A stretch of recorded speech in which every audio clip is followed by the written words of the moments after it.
Ахуй тасны тухай хуульд зааснаар Ахмадын амрах сувлалд жилд нэг удаа хөнгөлтөө өнөр амрах эрх байдаг. За үүний дагуу хөдөлмөр халамж үйлчлэгээний ерөнхий газраас магадлал итгэмжсэн 71 Ахмадын амрах сувлал одоогоор усын хэмжээнд үйл ажиллагаагаа явуулж байна.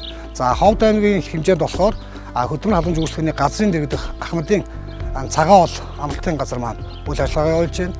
За цагаан бол Ахмадын газарт маань жилдээ 350-аас 400 Ахмад тасла маань амарч сувлуулж байна. Ахмадын амралт сувлын үйл ажиллагаа маань манай халамж гэж захин сүлжээнд орсон учраас одоо захимаар амрах эрхийн бичгээ захиалах бүрэн боломжтой болсон байгаа. Урд нь олон төрлийн бичгээр бүрдүүлдэг байсан бол энэ бол захим шилжснээр галтаан зааваад тухайн сумынхаа мэргэжилтэнд галтаан заавж өгвөл амрах эрх маань үүсэж байгаамаа. Ахмад насангууд та бүхнийг жилд нэг удаа амрах эрхээ бол эдэлж өөрчлөлөөрэй гэж урьж байна. За би Ховд аймгийн дөрвөн сумын Сэрвагийн иргэн Корлагийн гიშгэгдэх юм байна. За би цагаан амралтанд одоо 3 дахь жилдээ явж байна. Тэгээ ПСМ-чад 4-5 төрлийн эмчилгээ явуулдаг юм байна. Тэгээ сайхан амарчнаа битгээд. Энд 3 жил амарч байна. Одоо улмал улсууд нэмэгдээд байна. Бид нар чинь их ч 17-8 л барьж ирсэн юм. Одоо ер нь тэгэл 20 гараад явахсан улсууд өгчүүл их байна.